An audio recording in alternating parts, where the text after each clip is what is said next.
Now we're getting into our conversation, and today we're going to talk about something that I think that we really need to talk about: the role of social media in modern society.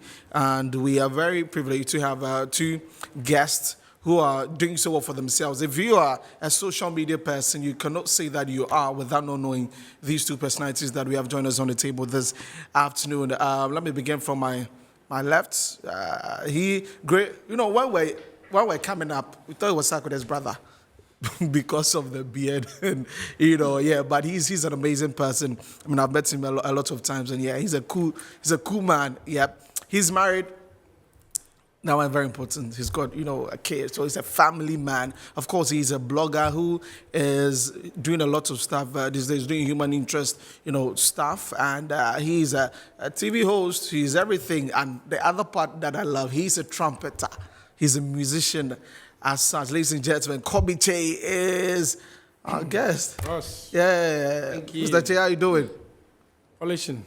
So you shine. And also join us on the table of life is a young man who's doing so well for himself. Joshua Boydo, the name that his parents gave to him. He is on social media, especially on Twitter. He's got 1.2 million followers. And when we're talking about social media influencing in this country, you can never say that without, leaving his name out of that. And ladies and gentlemen, Kalyjay is also here with us. Welcome. Thank you very much. Yeah, I know you really are a very calm person, but today you go talk play to give you. Make you see how we could do. And also congratulations to both of you. You're part of the list, the advanced top 50 influential Ghanaians. Kobby, congratulations. And what's the feeling like knowing that people are saying that, when it comes to the youth in this country, you're part of the top 50 people who are impacting lives? Thank you. A very good afternoon to everyone watching. I feel that it's a very humbling opportunity because I keep saying that we all came to this earth to impact ourselves and to impact humanity. So when frequently I'm asked, what does your blog stand for? I tell them that I stand for impact, nothing else. I mean, it's business, but I stand for impact. So for me to be collectively be added among the likes of Kalyjay, the likes of Sarkodie, the likes of, name them. A lot of them. Mohammed Kudus is in there, yeah. So for me to be a part of this, I am not creating the list. These are people who, a lot of research might have gone into it. So I feel very, very humble, and this should also be a very great inspiration to the young ones coming, that everything that you are doing, right in the corner where you are, you don't know who is watching. Yeah. So let's all, as youth of this country, we are supposed to carry the mantle where the leaders are taking us to. We are the future. So for me, it was a very humbling moment, and God bless everyone who has supported me over the years, especially my followers and my clients. Yeah. Kali, how are you feeling about it? I saw you posted or retweet something like that. Yeah, I felt it was a great opportunity. I think this is my second time on the list, and it felt good being recognized for what we do on social media, because I think the very first time I saw that there was a list like the 50 most influential people in Ghana was 3 years ago, and I asked myself why I wasn't on that list. So I had to double my effort, put in the work, try to make an impact with the numbers I was having on social media, and I got on last year, and now I had the task of trying to work harder to stay on the list, and I managed to be on the list, and I feel it's a great opportunity because once you have the numbers and you have the influence, you're in a position where you have to use your numbers and influence to have an impact and change the lives of the people that are following you and the people around you. And I think that's what I've been trying to do for some years now, and I think it's working. I think we're on the right path. That's great. Great to hear. And of course, Helen will be coming in with some of the questions. So let's zoom straight into it. So for you, Joshua, Kalyjay, my best friend is Joshua. Today's his birthday, so the Joshua did my mind inside. So Kali, talking about social media, for you, when was your first experience with social media? I really can't tell. It's been long, but I've been almost on all the social media platforms for years now. 8, 9 years, 10 years ago, I signed up on other platforms because I usually don't like going out. I'm always at home. I have my phone, so I needed to. I'm not like the party type too. I used to not be the party type, but now I'm a bit changed. So, so I was always on my phone, signing up to apps, switching from app to app, Musically, Tinder. Hey, not Tinder. I was saying, hey, not Tinder. Anyways, please go on. Musically, Viber. Yeah, I remember Viber. Telegram, WhatsApp. So I was like all on the platforms, and I was just moving from one platform to the other until I found like where I was very comfortable at.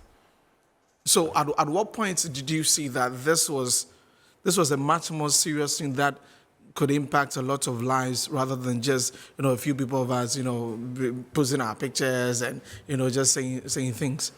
Okay, so I first got to interact with the power of social media when I made my first money on social media by advertising for a client, because I had the numbers. I was just having fun. I was just like catching crews on social media. And then a client came that I should advertise for me and they'll pay me. And I was like, oh, so this is like a business that people actually do. And I started taking it seriously.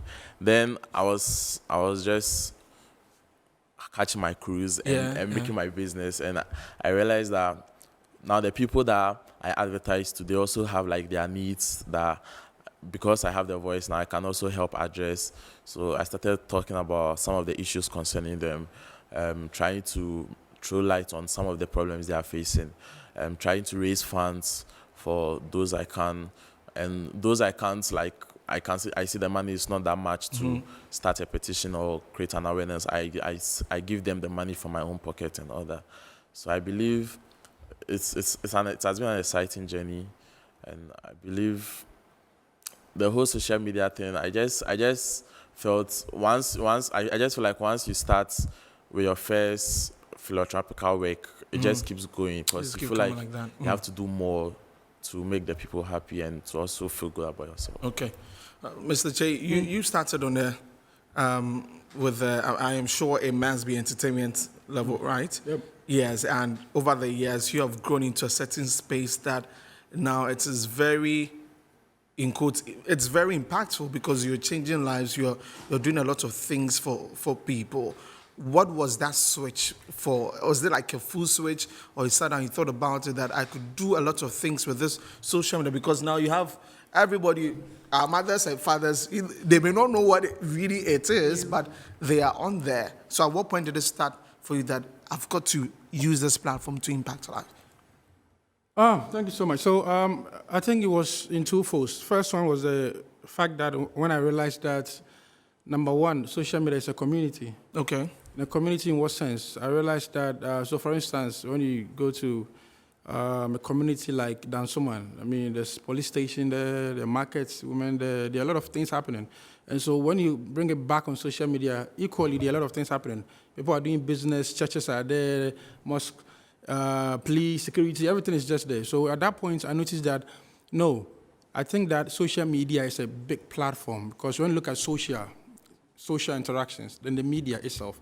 So what the traditional media is doing, like the TV and the radio metro is doing, equally it can be done on that platform, which is Instagram, Facebook, YouTube, and all those many social media platforms. So at that point, when I noticed that it's a community where you can actually live your life for people to know, it gives a perception about who you are. Because if you have a friend who lives in Dansoman, equally you know that, okay, so I have a friend who lives in this community. So when it comes to social media, that is why you have mutual friends. And so I follow Kalyjay. Kalyjay is my friend on that community, or in that community. So at that point, when I realized that it's a community, then I have to start second, leading to my second reason. It's the mindset of the people. Now, what social media can do to the mindset of the people, that's another point that I noticed, that I have to take social media serious, because things people were posting was equally affecting my mindset, whether good or bad. Because let's say, for instance, if I go on social media and I've seen someone post something negative or something bad, I mean, it harms my mindset and how I think. When I go on social media and I see good stuff, I become so happy. So then what can I also do? So these two things actually shaped my mindset to know that social media is a big deal, and I need to be extra careful what I put out there. And that's the reason why I've had a lot of humanitarian projects, because I believe that a lot of people are following. When you go to Dansoman, I'm sure we have a lot of chiefs there. When you go, they have community leaders. Mm-hmm. So, for instance, Kali has, 1 million followers on Twitter. Kalyjay sitting here is controlling those people. Kali is controlling the numbers. I have a lot of followers on Instagram, Facebook, Twitter. These people are following me because of the numbers. Sorry, because of Kobby, because of what I'm putting out today. Yeah. So I feel that if myself or Kalyjay should post just a picture and get 5,000 people clicking. And let me tell you one interesting thing. When I post a picture, or when you post a picture and you have people clicking, the numbers, it is not like when you click one picture, it accumulates like about two numbers. 1, 2, 3 people, 5,000. So that's the number of people you are influencing in a day. Kalyjay will post a video or a picture and so many views. Kali is influencing that number of people. So if I am a blogger or a social media influencer and I have that huge numbers following me, it means that I have to be extra careful the things I put out there. Because you don't know whether, like you mentioned, our mothers are watching us. I'm just coming from a meeting and I met one man that I could possibly figure out that he is following me on social media. But the man actually said everything that I'm literally doing on social media about the things I'm doing. And I had no idea this man is following me. Yeah. So social media has, in a way, if when you come to, like I mentioned, in the community, you know that this person is your next door neighbor. Yeah. But on social media, how will you know the person who is following you? So we have to be careful. That's the reason why we all have to be careful as social media influencers and bloggers to know that if we can post just a single picture, and for us to have 4,000 people clicking, 1, 2, 3, 4. No, 4,000 people liking one particular picture. That's a lot. That is huge. Yeah, just like you going to say, I want 4,000 people to come and meet me at Kwame Nkrumah Circle. Let's demonstrate. It's huge numbers. So it means that when you post something, whether negative or positive, and people are consuming, whether good or bad, that is the effect of that. Quite interesting there. I'll get back to one of the thoughts you were saying, but then I want to find out from Kalyjay. You know, you have a number of following on Twitter. How did you get the number? I remember you were talking about you catching crews and all that. Yeah. Was that what got you the numbers? I feel it's actually two things: consistency and being diverse. Let me just put it that way. Because you come on my Twitter and you see me talking about football. There are times you see me talking about music. There are days I'm doing movies. There are days I'm even talking about songs, food. I can talk about almost every topic, politics, social issues, and all that. And my consistency too as well. I've been like actively on Twitter since 2019, and I've made over 320,000 tweets in total. And That's a lot. And you look at some people, and then you compare that to accounts that have been there since, and they don't even have these numbers. So it's more of like me putting in the hard work as well, because I'm building an audience now. I have like, let's say 10,000 people following me or 20,000 people following me. When they come to my page, what do they see? So you have to like, I just make sure I keep content on there for them to feed on. If I'm not tweeting, I am retweeting interesting stuff to my timeline that can get people glued on my page for minutes, just scrolling through the content I retweet, just to be entertained. And these are some of the reasons people follow me. So it's more about being consistent. There are days I can make about 50 tweets in a day, 20 retweets, just to keep my audience engaged and also feed them with content. And I've been doing this. I don't think I've ever gone a day or two without being on Twitter. Okay. And I've been doing it ever since I started being active on Twitter. No breaks. So yeah. So it's the extent that you have an assistant. So that's also some consistency right there. So it also says that you are doing something right. You are always giving out something to your audience. Yeah. But then in recent times, one of your colleagues had to say that it's like you just have followers, but then you are not doing anything. And I was thinking for a minute, the beef thing, the back and forth, is it something that keeps you relevant on social media, or is just for the hype? What exactly is it?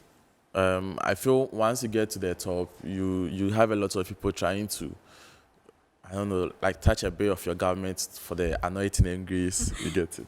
But if So- that's the case, you wouldn't have really responded. But then you were responding to the person hearing this. So Yeah, it felt I like you always were also say, involved. I always say that if you see me replying to maybe a negative comment on Twitter, then it means I am like extremely bored, and I'm just trying to be entertained. Because at a point in time, I used to like go back and forth with people on Twitter. Like, once everybody, like, there are people that you tell them to come on Twitter and they tell you that, oh, Twitter, the agenda boys. So, Yeah, agenda so, set. yeah, so I also had that perception when I was coming on Twitter. So, like, I was on guard. So, once someone comes at me, I go back at you.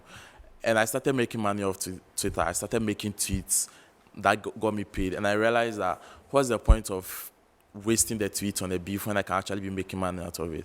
So I actually stopped like responding to negative comments. So if you see me like entertaining, So in recent times, it's just because you were bored. And extremely bored, because I realized why I bring up, if I am to have a back and forth with someone on Twitter right now, the person is going to get a benefit. It's going to be at a disadvantage to me. I have a lot to lose. They have nothing to lose. What I bring on the table is way bigger than what like anyone on that space will bring. I have a lot to lose. So if I am entertaining someone, then it means I know what's at stake, and it means I am bored, like extremely bored. okay, well noted. Kobby, I mean, it's very clear that over the years you've been impacting positively society with your blogging style and everything, and people have accepted that. But then, is it that you have something against people who also don't go along your line? Maybe they don't go positivity, they touch a bit of the hype, trending stuff, things that some people even consider as not really relevant. Do you have something against them? Do you feel everybody should go your line? I have absolutely nothing wrong with it. As a matter of fact, that is why when you wake up every morning, breakfast, people want to enjoy watching. No matter what you do, they like watching in the morning. Some also like cocoa, porridge, and kose in the morning. So you can't actually determine the taste of people. You understand? So the consumer and the people giving them the content. But my problem has always been the fact that aside the trendy and the gossip stuff, we must also pay attention in making sure that every content that we put out, irrespective of what they like, media forms part of the arms of government. And the reason being that media is very powerful. My grandmom in the village will tell you that, look, everything that I hear on the news is true, on TV, on radio. That's how powerful media is. Someone is watching us for the first time. Anything that is coming out of our mouth, he or she will believe whether it is true or not. So after doing all the trendy stuff, which people like it, let's also come back to the table to ask ourselves that the information we're putting out there, are they relevant? Are they going to change the mindset of the people positively? Are they going to impact lives? So we can all do our style. I don't have any issue with it. But at the end of the day, we must all make sure that the content or the information we are putting out there will not distort the mindset of the people. Because we've seen a lot of senior high school girls misbehaving on social media. We've seen people coming online disrespecting people. And some of these things are the results of the stuff or the information they consume on social media. You understand? And again, sometimes people go like, oh, let's blame the consumers. They are the reason. Let's blame the consumers. Because it seems like that's what they're also like. looking That's for. not what they like. Because when they go on Kalyjay's page and they see something interesting, informative, they'll consume. When they come on your page, his page, my page, they have no option. I'm not sure they'll come into our room all the time or walk to the radio or TV station to say that, give us this, we are not getting, give us this. No, when we were growing up, we had the opportunity to watch a lot of children content that shaped our mindset. Because when we move on other platforms, they were giving us something informative. So that is not what the people like. If you have a child growing up, and you feel that this food is good for you, it's good for your health and your mindset, you don't determine what the child wants. You determine because you are the arms of government. You have that power. I mean, arms. Yeah, that power over the child. You have the power over the child. Or we have power. We have to control the narrative. That is why when you go to America, America is powerful, very powerful because in their movies or in their creative space, in their writings, they have sent a certain signal to let you know that this is what we stand for. And it all came through the media. So until all of us accept the fact that that is not what the people like, but we can shape the mindset on how people see Ghana, on how people see our creatives. You watch a Ghanaian movie and you see a policeman drunk. That is what you are telling the outside world, that in Ghana, when you come out, police people are drunk on the street, which is wrong. You don't tell me that because that is what they want to watch, and so you are giving them. You see Kumewood movies, a lot of them, policemen drunk. They will tell you they are acting, but that is a wrong communication. Narrative. That's a wrong narrative that you're putting out. Okay. But if the people are also not consuming what they are saying, I'm sure people, bloggers and all, would probably change from their ways. Because if I'm putting something out there, people are consuming it, I'm making my money, I'll keep doing it. So if consumers don't want it, they are supposed to show you that, well, we don't want it and they should Over the years, that has been the narrative. So switching will be very difficult. Over the years, that is what, but that's, there's always a wind blowing. When we were growing up, were we having access to some of this information? It was hard. Yeah. You understand? So, probably what I will say to blame the consumers is the energy they use in consuming those stuff. When they see the good stuff, they should use the same energy to share. Because when you hear that something has happened, something bad has happened, look at the eagerness to share to your friends on your WhatsApp status. But when you see that Kalyjay has donated something beautiful to her, oh, wait, this one be normal. Right. When our artists go outside, international to win awards or locally, we want to see that quote unquote as normal achievement. But if it is bad news, it's not a normal thing. We want to share for. So to the consumers watching, to social media users, our followers, when they see the beautiful stuff, they must also use the same money to share. Someone go on social media insulting people, and you see the numbers going up. But when you see someone on social media live talking about empowerment of the youth, women, men, children, child abuse, you see the numbers dropping. But I always say that there's a wind blowing. In this current dispensation, we are enjoying this, but there's a wind blowing that I think we have even started feeling it. These days, don't you get tired of seeing videos on social media, people insulting each other? There are certain people who say they are no, not please interested answer again. me. No, it happens. Yeah. Let's be sincere. Yeah, of course. So there's a wind blowing that I want to use your media to address it. There's a wind blowing. People are gradually getting tired of those things on social media. Okay. And again, let me say this lastly. The fact that people watch the thing doesn't mean that you, the blogger, are getting you are getting By the end of the day, it's business. There's difference between consuming. You know, when I post something, when you watch it, it will reflect that you view it, whether good or bad. Yeah. Yes. So it doesn't mean you are interested. Yes, as to whether you like the thing, I don't know. Okay. Do you understand the breakdown? Right. Okay, the analytics of that is a very tricky one. But the influence of social media, and if you just join in, that's what we're looking at, the influence of social media in modern society. Now, the impact is enormous, for our creative space, for, getting the answers where it's needed. So people like you who've got the influence, we know the Black Hole story, we know other artists that because of social media, J. Derobi, and a lot more. That space, we've gotten positive response for schools that were not too good, but posted on social media. The noise was made on social media, and then they were fixed. Kalyjay, the influence that you and Kobby and a lot of the people who have the numbers on social media, when you have to do something, and then you see that, okay, people like this, like Kobby is saying, people like this, but there's also an aspect of your followers that like the other thing. What is that influence on you as a social media person, the influencer, to make sure that, okay, I keep them interactive, I keep them going with me? Because it'd be like, you post this one, nobody they like, but you post this one, which is the negative, young girls, doing this, that, and that. That one, there are people, they like that one. Yeah, I feel sometimes it depends on how you carry yourself to as a person and what you stand for.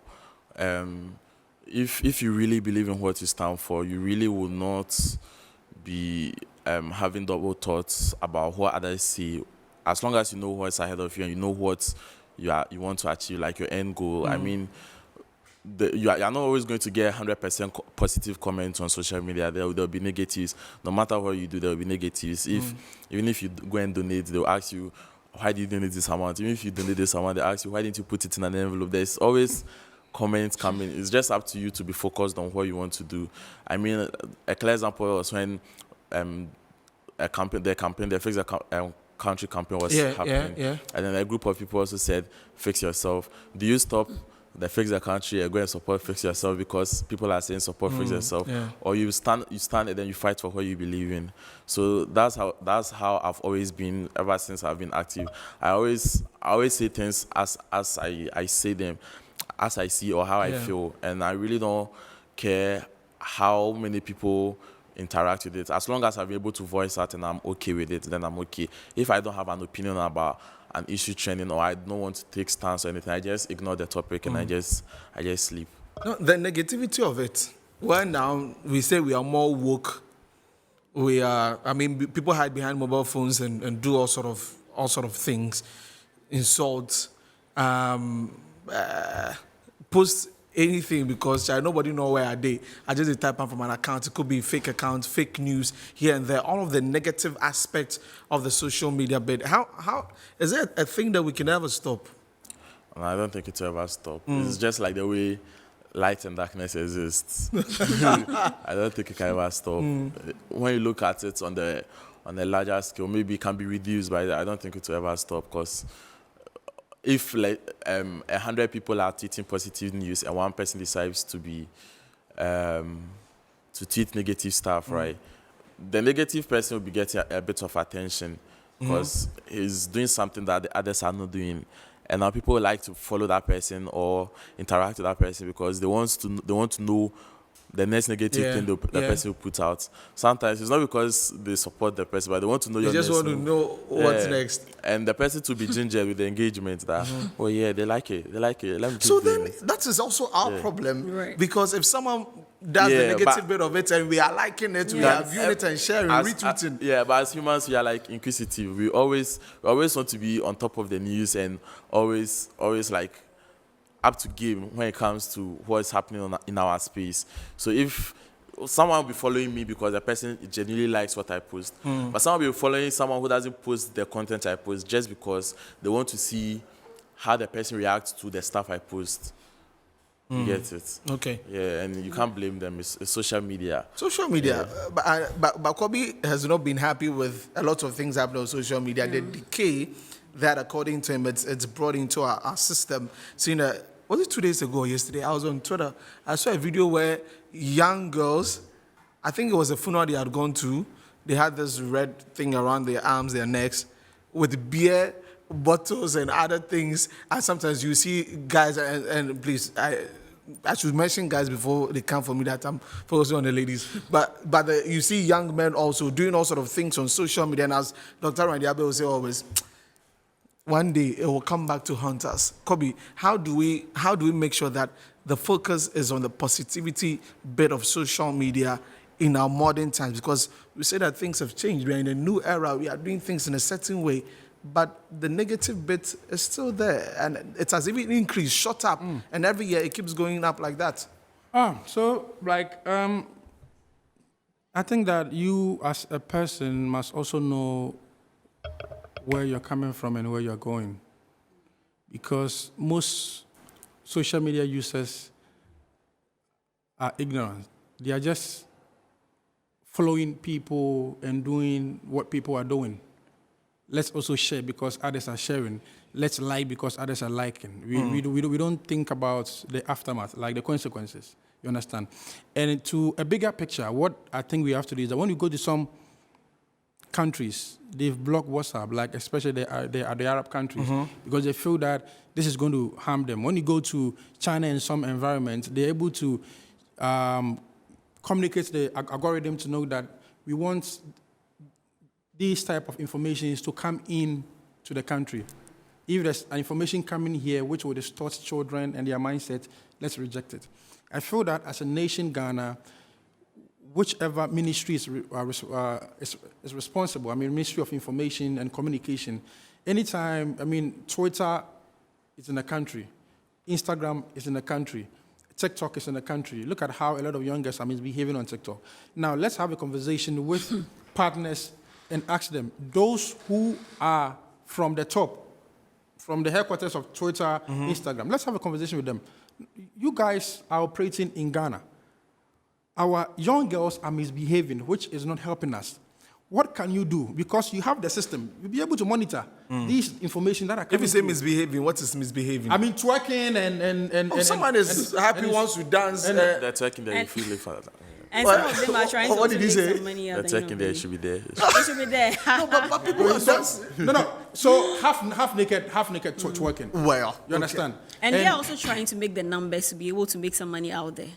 Charlie, so you go on social media to twerk half naked to get money. That is what we've got into. No. So I feel that let's sit with headquarters of Twitter or Instagram or whichever, social media platform. Let's tell them that, look, your platform is damaging our people. Now, this is what we want you to do for us. About 1 million population of Ghanaians are on Twitter. Okay. Can you do us this favor? Those who are doing productive and informative and education stuff, like mathematics, science, and all those things that will help our next generation, make sure that you boost the algorithm. Make sure that you boost their followers. And those who are messing up, that are not contributing anything in society, mute them. If we are going to, no. I feel that's also like a limitation to free speech. Yeah, that's The the point is freedom that- bit. Can you, now I'm coming. Can you come live on TV and go half naked and twerk? I'm asking you. No, there's a regulation to it. right. Yeah. Exactly. So why don't we take that regulation to the high authority of Twitter? Okay. If Metro TV cannot allow somebody to come and sit in the studio to go half naked and show us her breast and her ass, why do we then? I don't know. But he's Can going you out quality because- convince Twitter and Instagram? You know, to Kobby, do let's that? go. Let's go for a break. Because there are Let's go. regulations. Even when you sign up on Twitter Yeah. or Instagram, are you more than 18? Where are you from? All those things are there. Nobody checks it actually. Right. You just Someone go can be for doing accept. the work. Anyway, let's go for a break. We're still talking the influence of social media in modern society with Kalyjay and Kobby. We'll be back shortly after this break.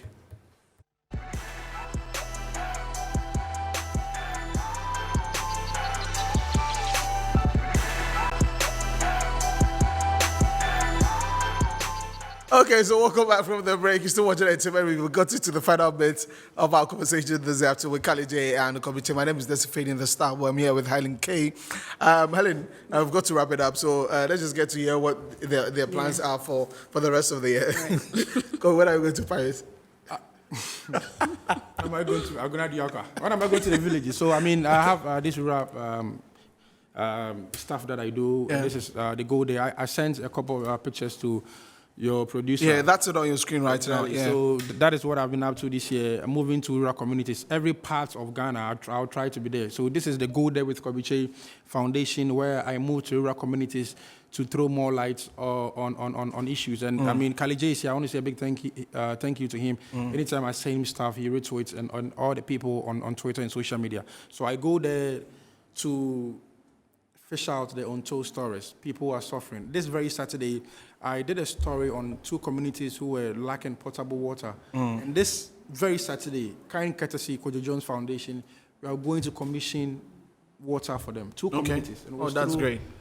Social media. Because I was able to put those information out there. You understand? Yeah. So big shout out to Kyei Chrome, the community leaders, and Guna Soedro Yamen, and we are coming this very weekend. So this year, I've dedicated all my time, energy, effort in rural community stories. Go there, interact with them, let them know how they feel. Most of them, when they even see me, they are so happy because I am a part of them. They feel that, why cry? And I say, That's a different Ghana. So this year, it is Go There with Kalyjay project, making sure that I put the spotlight on those in the rural communities, and also have a new show. I started last year, but the new season is going to be showing on MX24, Artists Vibe Africa, where I interview a lot of artists from the diaspora. So this year, Go There with Kalyjay, and also Artists Vibe Africa, my show on TV. All right. Kalyjay, 2023, do you have any projects as well coming up for us in Party Society? I have a lot of projects in the pipeline. When you look at my followers, for instance, they are more of like male-dominated, so I'm preparing something special for the guys that follow me. It's going to be like crazy. It's going to be mind-blowing. I'll also be doing a bit of podcast this year and TV. I'll also be bringing back Kalyjay Spaces as well. But this time, we are going to be more of like African-centered as well. And Yeah, the rest will be catching cruise. Just catching cruise. Yeah, they think won't it's ask more what the important to catching. Oh yeah, I understand. Right. Now he's not alone. Oh, Charlie, they work double. So like, they work double. Anyway, so thank you very much, Kobby. Always a pleasure meeting you and talking to you. Superstar. Yeah. You're also working. I mean, you are doing. We are you're working. doing amazing. Yeah. You and And I think before you go, a friend of mine is celebrating his birthday today. Okay, sure. So Azuma Nelson. Okay. It's called Emmanuel Azuma. But we call him Azuma Nelson. For a moment, I thought it was Zoom. Emmanuel Azuma from Chrysler International School. So yeah, he said I should wish him a happy birthday. Yeah, so Okay. happy birthday, Azuma. Great. Talking about birthdays, I want to say happy birthday to Lydia Boafo Menu, former Prisons Inspector, and today is your birthday. Happy birthday to you from your daughter, Dorcas of JA Plants Pool. Happy birthday to you, Mommy. And also happy birthday to Sheila Music. Today is your birthday also. Happy birthday going out to you. God bless you. Rich, she's got a tune with Strong Man. Go check it out. And of course, to my bro for life, Joshua Apia, ASP Joshua Apia. Today is your birthday. Happy birthday to you. And also Albert Quason. The list is long. Albert Quason, happy birthday to you also. So this is where I wrap up midweek edition of the show. Many thanks for watching us. My name is Desi Faden, the Star Boy, and of course, I'm Helen Anyewejan. You can call me Helen K. yes, I'm shouts to the production team and the other members, Nane Atonobach and also Harriet. And we are back tomorrow, same time, 3 p.m. Up next is News Flash.